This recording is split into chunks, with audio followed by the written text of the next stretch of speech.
آج کی پہلی تلاوت میں بڑے صاف الفاظ میں کلیسیائی اختیار کے بارے میں بتایا گیا۔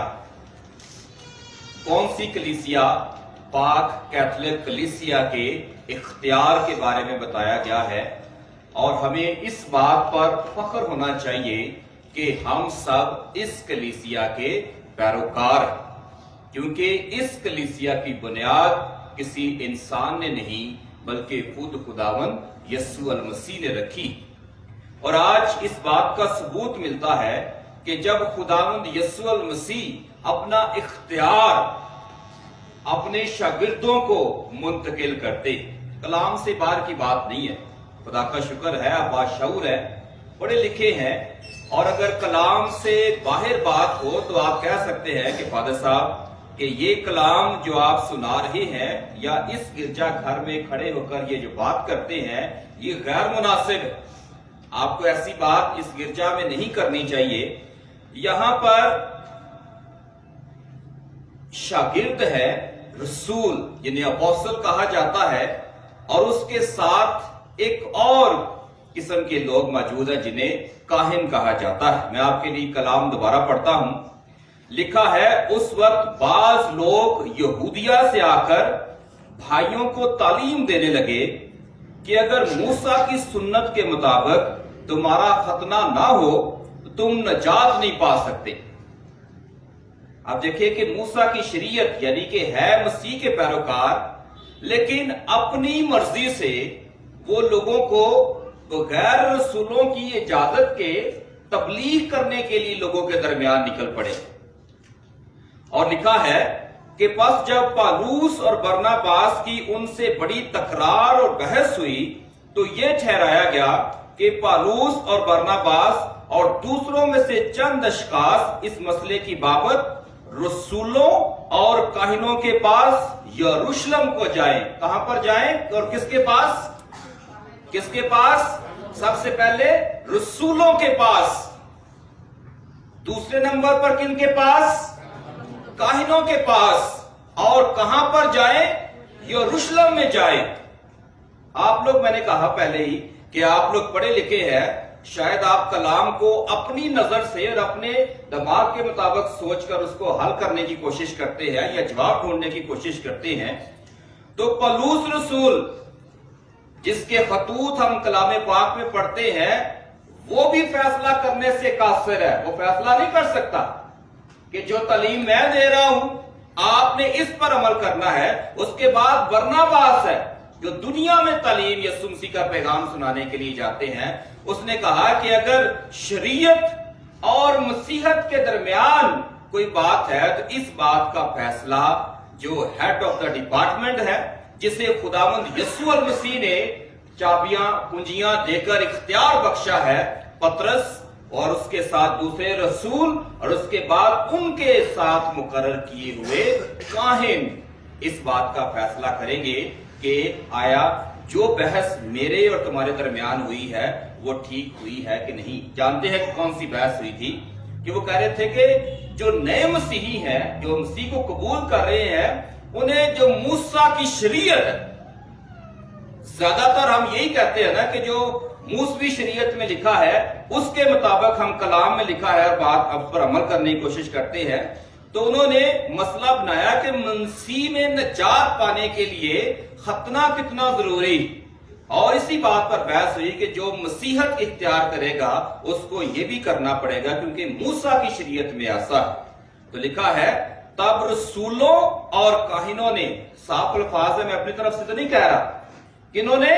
رسولوں نے اور کاہنوں نے ساری کلیسیا سمیت مناسب جانا کہ اپنے میں سے بعض اشخاص چن کر پالوس اور برناباس کے ساتھ انطاکیہ میں بھیجیں، یعنی یہودا کو جو برسبا کہلاتا ہے اور سیلاس کو جو بھائیوں میں مقدم، اور ان کے ہاتھ پر لکھ بھیجا، یعنی کہ ان کے لیے یہ اختیار ہے۔ ایک لیٹر دیا گیا، ایک تصدیق کی گئی کہ جو بندہ ہم آپ کے درمیان بھیج رہے ہیں وہ ہماری طرف سے ہے، اپنے آپ نہیں۔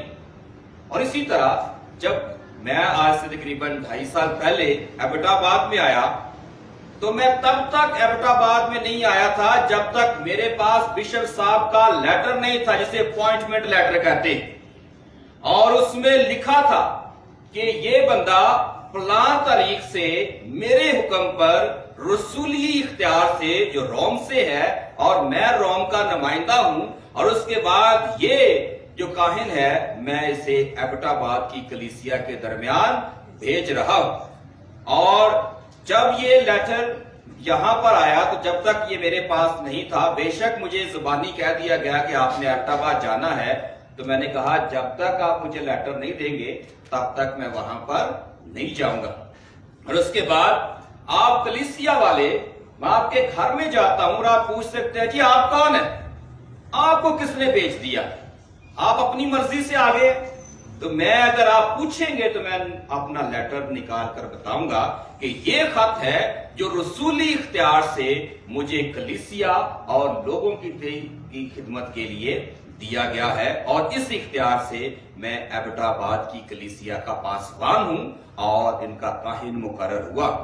اور اب یہ دیکھیں کہ یہ سلسلہ میں نے کہا کلام سے باہر کچھ بھی نہیں ہے، کلام سے باہر کچھ بھی نہیں ہے، کہ شروع ہی سے رسولوں نے یہ سلسلہ شروع کیا کہ اگر کلیسیا میں کسی کو خدمت کے لیے بھیجنا ہے تو اس کو ساتھ خط دیا جائے گا، لیٹر دیا جائے گا، اختیار دیا جائے گا، اور وہ اختیار ہماری طرف سے ہوگا۔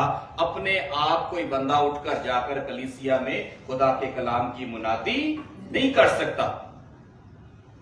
اور اسی لیے آپ دیکھیں کہ آگے پڑھتے جائیں، ان بھائیوں کو جو انطاکیہ، سیریا، اکلیا میں غیر قوموں میں سے ان کے رسولوں اور کاہن بھائیوں کی طرف سے اسلام، وہ خط پڑھا جا رہا ہے، اس میں جو لیٹر لکھا گیا ان آدمیوں کے لیے کہ ہماری طرف سے مقرر ہے، وہاں پر 2 لوگ مخاطب ہیں، پہلے سلام کرتے ہیں، پھر کہتے ہیں کہ فلاں کلیسیا جو انطاکیہ، سیریا اور اکلیا میں، کہ سیریا جو ہے یہ شام کا جو علاقہ ہے، شام کا ملک ہے، اس کے لیے غیر قوموں میں سے ہے، اور ان کے رسولوں اور کاہن بھائیوں کی طرف سے سلام، چونکہ میں نے سنا ہے کہ ہم میں سے بعض جن کو ہم نے حکم نہیں دیا۔ الفاظ صاف ہیں کہ نہیں؟ رسول کہہ رہے ہیں اور کاہن کہہ رہے ہیں کہ ہم نے سنا ہے کہ ہم میں سے بعض جن کو ہم نے حکم نہیں دیا جا کر تمہیں اپنی باتوں سے گھبرا دیا۔ یعنی منادی کا حکم ہم نے نہیں دیا کہ جاؤ، بے شک وہ کلام اچھا جانتے، لیکن اختیار نہیں ہے ان کے پاس ہماری طرف سے، اور تمہارے دلوں کو پریشان کیا ہے، اس لیے ہم نے ایک دل ہو کر انسب سمجھا، یعنی مناسب سمجھا کہ بعض آدمیوں کو چنے اور اپنے معززین، یعنی عزت کے لائق جو اشخاص ہیں، برناباس اور پالوس کے ہمراہ تمہارے پاس بھیجے۔ یہ دونوں ایک ایسے آدمی ہیں جنہوں نے اپنی جانیں ہمارے خداوند یسوع مسیح کے نام پر نثار کر رکھی۔ نہ برناباس کی شادی ہوئی ہے، نہ پالوس رسول کی شادی ہوئی ہے، نہ یہ 2 اور اشخاص جنہیں پالوس رسول کے ساتھ یہ رسول بھیج رہے ہیں، انہیں کسی کہہ سکتا ہے کہ شادی شدہ ہے، کیونکہ انہوں نے اپنی زندگیاں کیا کی ہوئی ہے؟ خداوند کے نام پر وقف کر رکھی۔ اگر تبلیغ کرنی ہے، منادی کرنی ہے، تو اس کے لیے شرط ہے کہ آپ کو مکمل طور پر اپنی زندگی خدا کے لیے وقف کرنی ہوگی۔ یہ نہیں کہ شادی شدہ زندگی بھی ہے، بیوی بچے بھی ہیں، گھر گرہستی بھی ہے، دنیا داری بھی ہے، سب کچھ ہے، اور آپ کہے کہ ہم خدا کے کلام کی منادی کرنے کے لیے نکلے ہیں، تو یہاں پر خدا کے کلام ہی میں واضح طور پر ہمارے لیے ظاہر کر دیا گیا کہ جنہوں نے یہ زندگیاں دینی ہیں ان کے لیے شرط کیا ہے کہ پالوس اور برناباس کی طرح اپنی جانیں ہمارے خداوند یسوع مسیح کے نام پر نثار کر رکھے۔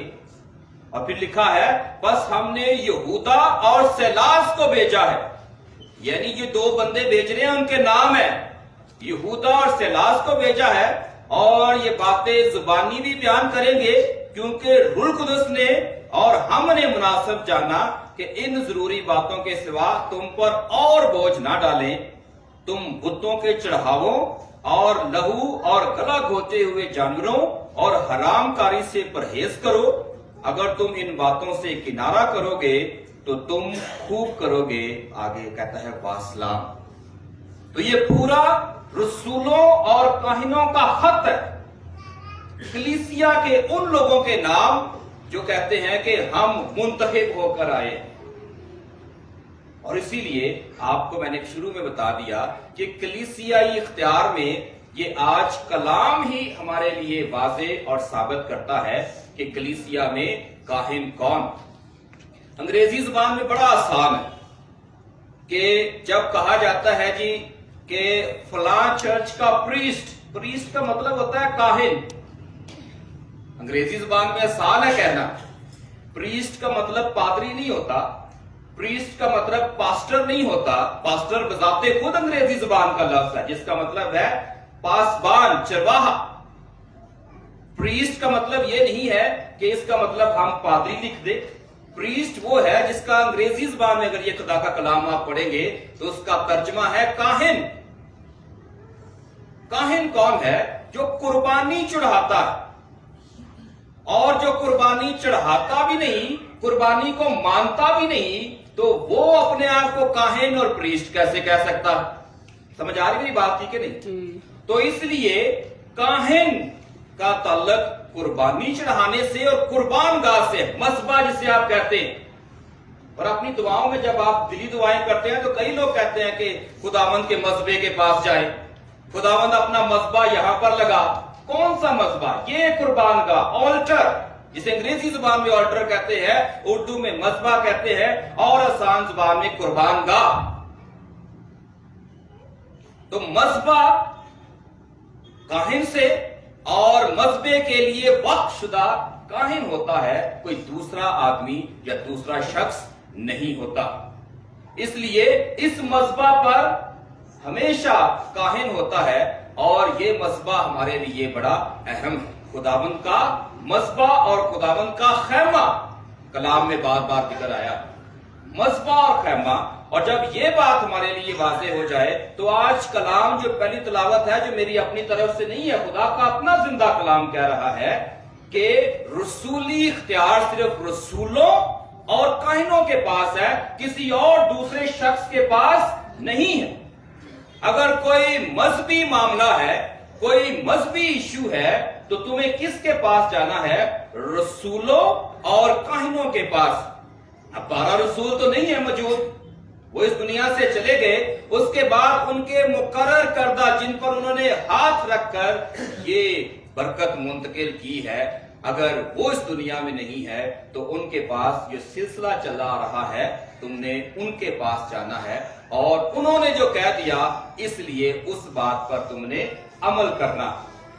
اور یہی وجہ ہے کہ جب کلام پاک میں خداوند یسوع مسیح کہتا ہے پطرس رسول سے کہ میں تمہیں کیا دیتا ہوں؟ اختیار دیتا ہوں، تو کیفا، تو چٹان، تو پتھر، اور تو کیا کرے گا؟ تمہیں میں کنجیاں دیتا ہوں۔ لفظ کون سا استعمال کیا گیا ہے؟ کنجیاں۔ اور آگے کلام ہی کی یہ آیت ہے، اور کہا جاتا ہے کہ جو کچھ تم زمین پر باندھو گے وہ آسمان پر بندھ جائے گا، اور جو کچھ تم زمین پر کھولو گے وہ آسمان پر کھل جائے گا۔ اور اب ہمارا جواب کیا ہے کہ ہم تو خود ہی ڈائریکٹ خدا سے مانگ لیتے ہیں، ہم آسمان کھول لیں گے۔ یسوع اگر یہ بات جانتا ہوتا تو پطرس رسول کو ایک جو انسان ہے، 3 دفعہ انکار کرنے والا آدمی، اسے یہ اختیار کیوں بخشتا؟ اور اس کا مطلب ہے خداوند اپنی بات سے مکر رہا ہے اگر آپ اس کی یہ بات نہیں مانتے۔ آپ کہتے ہیں خداوند میں یہ کلیسیائی اختیار کو نہیں مانتا، مجھے کیتھولک چرچ کی تابعداری نہیں کرنی، میں اپنی مرضی سے جو میرے گھر میں خادمین آتے ہیں عبادت ہی کرنی ہے، دعا ہی کرنی ہے، وہ میں کر رہا ہوں، تو خداوند کہے گا کہ یہ میرا اختیار نہیں ہے، بے شک یہ کلیسیا میں سے تمہارے لیے ہدایت اور رہنمائی کا سبب ہے، لیکن انہیں میرے رسولی اختیار سے جو میں نے بخشا ہے یہ تمہارے پاس نہیں ہے۔ انہیں کہیں کہ دکھائیں ہمیں وہ رسولی اختیار جس کلام میں ذکر ہے کہ جس کی وجہ سے آپ میرے گھر میں خدا کا کلام اور میرے کلام کے خدا کے کلام کو آپ پھیلاتے ہیں۔ تو کیا جواب ہوگا؟ تو اس لیے یہاں پر وہ بڑے واضح الفاظ میں ہمارے لیے بتاتے ہیں، اور اس کے بعد مکاشفہ کی کتاب میں جو کلام پاک کی آخری کتاب ہے اس میں ذکر ہے کہ ایک شہر کا ذکر ہے، اور میں پڑھتا ہوں آپ کے لیے۔ اس وقت فرشتہ مجھے بجد میں ایک بڑے اور اونچے پہاڑ پر لے گیا اور اس نے مقدس شہر یروشلم کو دکھایا۔ پہلی تلاوت میں بھی یروشلم کا ذکر ہے کہ رسول اور کاہن کہاں پر رہتے ہیں؟ یروشلم میں۔ دوسری تلاوت میں بھی یروشلم کا ذکر ہے جو آسمان پر ہے، اور لکھا ہے کہ اس میں خدا کا جلال تھا اور اس کی روشنی نہایت بیش قیمت پتھر یعنی بلوری یشب کی سی تھی، اور اس کی دیوار بڑی اور بلند تھی، اور اس کے 12 دروازے تھے، اور ان دروازوں پر 12 فرشتے تھے، اور ان پر نام لکھے ہوئے تھے، اور وہ بنی اسرائیل کے 12 قبیلوں کے نام تھے۔ مشرق شمال کی طرف سے 3 دروازے، جنوب کی طرف 3 دروازے، مغرب کی طرف 3 دروازے، اور اس شہر کی دیواروں کی 12 بنیادیں تھی، اور ان پر برے کے 12 رسولوں کے نام لکھے گئے۔ اب دیکھیں کہ یہ رسول کتنے اہم لوگ، یسوع مسیح نے 12 رسول مقرر کیے جو اس زندگی کے بعد جو نیا شہر جس خدا کی بادشاہی میں آپ جائیں گے اس کی بنیادوں میں 12 رسولوں کے نام ہیں جن کا اختیار میں آپ کو بتا رہا ہوں۔ تو کہنے کو لوگ انکار کرنے کو کرتے جائیں، نہیں مانتے تو نہ مانتے جائیں۔ اسی وجہ سے جب کبھی ہم کسی شیطان سے جو بدروحیں ہیں وہ جب کسی پر حاضری کرتی ہیں، تو میں نے آپ کو اس گرجا گھر میں کئی دفعہ بتایا کہ بدروحوں کو نکالنا کوئی مشکل کام نہیں ہے، یہ خدا کا فضل ہے آپ لوگوں پر بھی۔ آپ لوگ دعا کریں گے، مسیحی ہیں، وہ آپ کے ڈر سے اور آپ کی وجہ سے نکل جائیں گے۔ ہم کاہن سے بان بدروحوں کو نکالتے نہیں، بلکہ اگر وہ ہمارے سامنے کھڑے ہو جائیں تو ہمیں ان کا مقابلہ کرنا ہوتا ہے، یعنی شیطان کو اس کی جڑ سے ختم کرنا ہے۔ اور اگر جب وہ دعا پڑھی جاتی ہے انگریزی زبان میں یا لطینی میں ہم پڑھتے ہیں تو اس کو کیا یاد کراتے ہیں شیطان کو کہ میں تجھے کلیسیائی اختیار سے حکم دیتا ہوں کہ تو اس شخص یا اس جگہ اور اس علاقے کو ہمیشہ کے لیے چھوڑ دے۔ اور وہ صرف اس بندے کو نہیں دیکھ رہی ہوتی بدروح جی، یہ جو کہہ رہا ہے وہ کہتا ہے کہ ہاں اس کے پاس اختیار ہے، اس کے پاس خط ہے، اس کے پاس وہ برکت ہے جس کی وجہ سے میں اس کے تابع ہو سکتا ہوں۔ تو وہ فوراً اس جگہ سے اگر وہ زیادہ اگر طاقتور ہے تو پھر وہ ہمارے اس اختیار کو ماننے کے لیے کاہن کو اس کے ساتھ مقابلہ کرنا پڑتا ہے۔ تو اس لیے خداوند آج کلام پاک میں فرماتا ہے انجیل مقدس میں، یسوع نے کہا کہ اگر کوئی مجھے پیار کرتا ہے تو وہ میرے کلام پر عمل کرے۔ تو دعائیے میرے پیچھے یہ آیت دہرائیے کہ اگر کوئی مجھے پیار کرتا ہے تو وہ میرے کلام پر عمل کرے۔ پھر کہیے دوبارہ،